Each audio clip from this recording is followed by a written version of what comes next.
Hi, Chimdi. How are you? Doing good. How are you?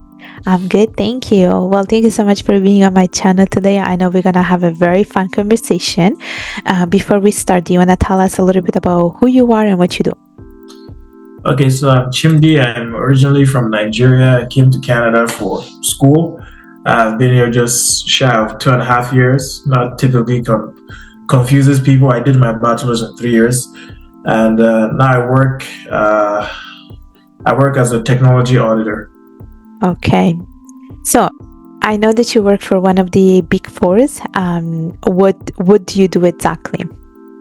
So in terms of what I do on a day-to-day basis is essentially reviewing like interfaces, like technology interfaces within a company, and like how like they're managing the risks related with that technology, because companies are becoming increasingly reliant on technology, and this Uh-huh. is before AI, and like there's typically a lot of issues that arises from that, because that's another thing we're building within my firm is like how do we like build trust with AI, because like we're already having a lot of problems with other technology systems. Like companies already having like risk issues with other technology systems. So how do we like account for risk on the AI front as well? So like that's just a little bit of like what my day to day looks like. Uh-huh. And what are some of the skills necessary, or is there a particular education background that you need if you want to do that kind of job? Mhm. So I think, like in my opinion, I have like an accounting background. I came to school. I was an accounting major throughout school, but personally, realistically, I feel like this should be more like a data science major with a minor in accounting. Uh-huh. Like I feel like that's like the ideal background for this job, because you're dealing with accounting systems, but not really dealing with the accounting itself. So you don't need to be accounting heavy. You just need to know more. Like in my perspective, you need to know more about technology, which is something I've like personally had to like I struggle with like Uh-huh. gaining competence down that line, because I thought it would be more accounting heavy, but like there's a lot more like technology upskilling I have to do in the long run, which the firm provides. Gotcha. So you said you come from an accounting background, but I also know that you're pursuing the CFA designation and you're a level one candidate. So how did you come up and decide to, do this program? So essentially, I was at the CFA dinner yesterday, and I had this exact same conversation with someone, and because someone was like, "Oh, do your CPA, do your CFA, do your CBV at the same time." That he knows people that have done it, and it's really great to have on the resume. And I told him like I wouldn't want to get in the headspace where all I do is grind and I don't really have conversations with people, because that's sort of how I ended up in my situation, because I was an accounting major but finished my bachelor's in 3 years, and that involved a lot of putting your head down, not looking anywhere else but at your books, and not Yeah. like looking out for information. So when I finally got an internship working in accounting, and I'm like starting to like actually see what the field is like and have a lot more time to do my own research on what I want from Yeah. my career, and it was already too late. I was already in my final year. I was like, yeah, I can't move back the clock right now, so I'm just gonna finish this and pursue a CFA, because I found finance answered a lot more of the questions I've always been like trying to answer as a kid, because like growing up in an African country, there's always a lot of economic problems, a lot of like even in the midst of economic problems, you still see like big deals being done around you Yeah. and big acquisitions. And as a kid, I always questioned that, especially when because I had a bank account at like 7 years old, because like not mine, like it was mine, but like my parents managed it. And I was like, every time I go to the bank with my mom, they'll treat me so well. And one day we went to the bank and I had a whole different name, and like some of the people I knew at the bank were no longer there, and I started like, "What's going on?" And they said, "Oh, we got bought out." I'm like, Uh-huh. "By who? Why?" But I Yeah. liked you guys, so like it's for me, it's just like trying to find answers to those kind of questions since I was a kid, and eventually coming here for my bachelor's, I'm thinking I had the answers, and like during my internship, obviously like figuring out I was like accounting is the way to go. Like accounting is like the language of business. Right. But personally, like what I saw like through like networking with like a lot of controllers and CFOs, like even to get to that level, it's a lot of gathering the information for other people to make decisions. And I was like, how do I get into the decision making process, as opposed to how do I like gather this information and like accurately like report this information for the decision makers. Right. I think the approach that you're taking of speaking to different people, like an advice that I can give you, is to speak to as many people as possible, especially people having more than one designation and having different kind of designation that you're interested in, and to have an idea of where you see yourself in the future. Because I think a lot of people, like people who are, let's say, who have the CPA, they will tell you, oh yeah, do the CPA because it's the best thing ever. Some of the people who have the CFA, they will tell you the same thing, it's the best thing ever, it will open you to different opportunities. But I think it's about finding the right fit for you, you know, like what I've done might not be the same thing as to what you want to do. And I think at the end of the day, you want to be able to figure out like where you see yourself in a couple of years. And that is my next question. Like, where do you see yourself? Do you see yourself more like in the accounting field? Do you see yourself more in the financial field? Yeah, I think like in the next, like, what's the timeline here? Are you talking 2 years? Are you talking 5 years? Are you talking 10? Let's say short to medium term. Okay, short to medium term, I'll probably, fingers crossed, have my CFA designation done like end of next year, 2027.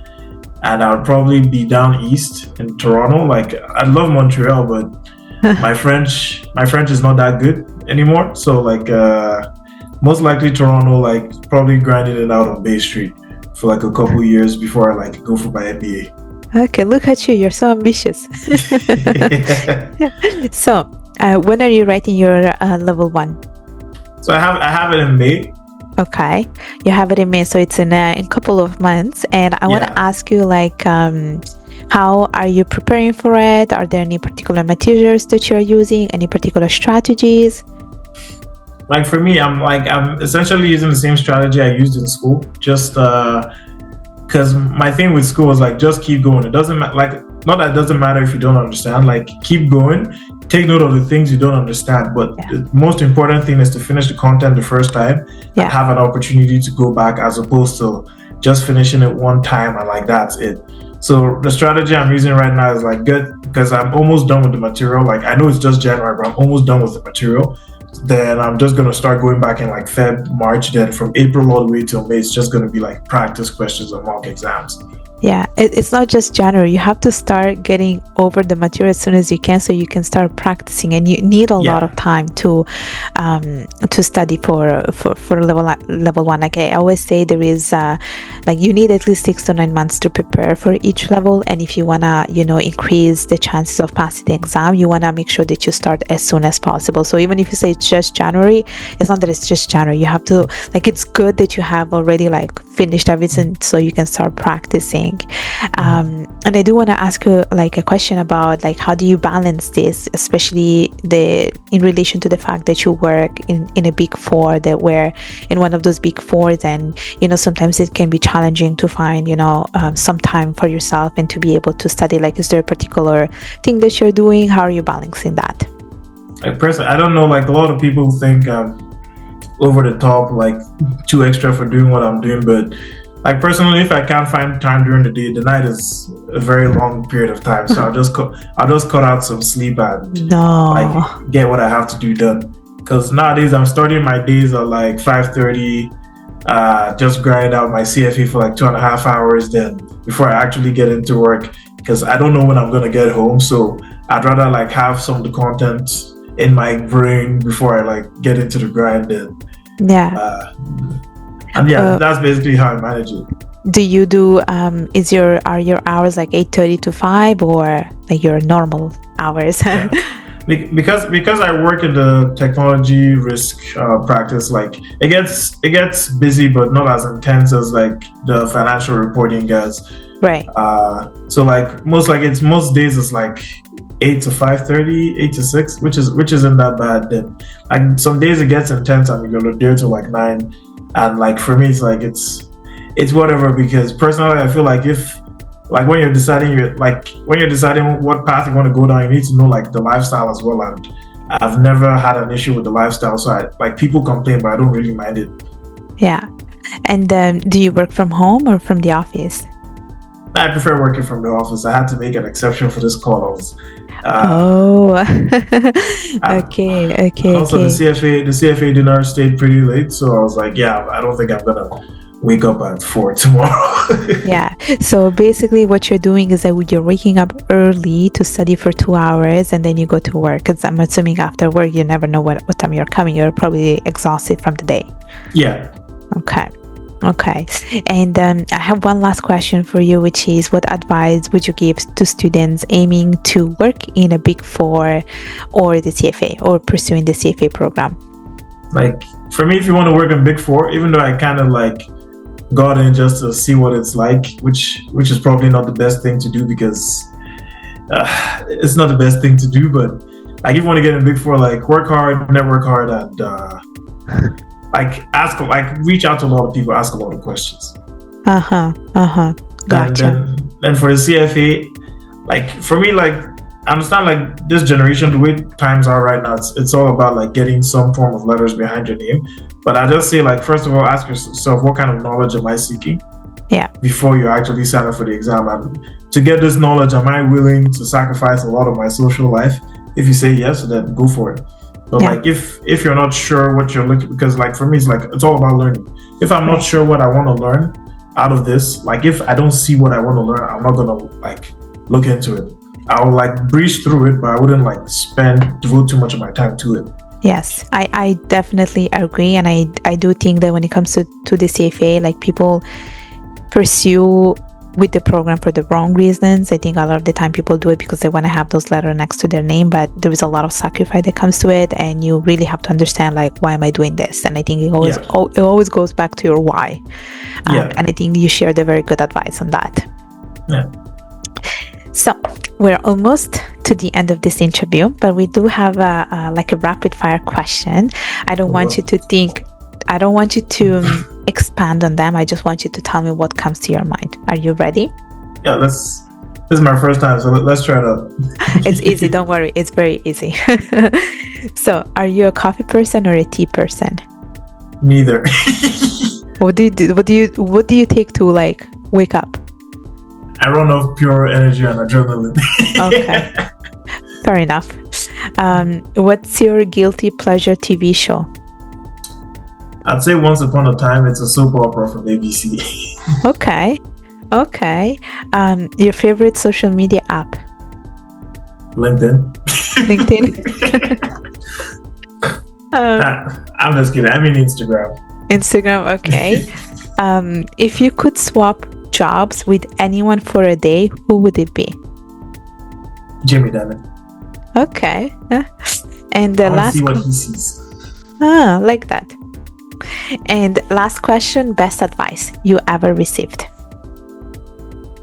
That's the best I ever received. You shouldn't be scared to start small. Okay. Love that. Well, Chimdi, that's the end of our interview. Before we go, do you want to tell us how people can connect with you? You can reach out to me on LinkedIn. I'm like pretty early in my career, but like I'm always down to chat because I found it very difficult meeting other people that are like doing this level 1. So it's mostly by myself. There's no accountability partner. But I think that's part of the benefit. That's one of the things I like about the CFA. It really tests your discipline as a person, as opposed to just how much you could show up and hand in your test every day. Because like there's no test, there's just one test you have to do. So reach out to me on LinkedIn. Yeah. It's Chimdi Ilonze.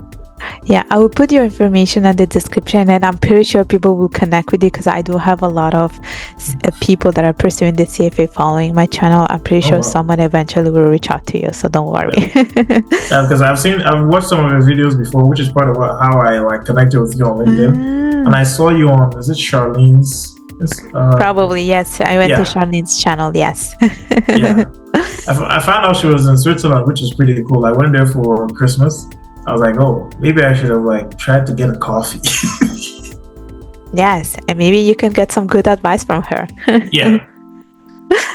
All right, sounds good. Thank you so much, Chimdi, for coming over to my channel today. Yeah, thank you so much for having me.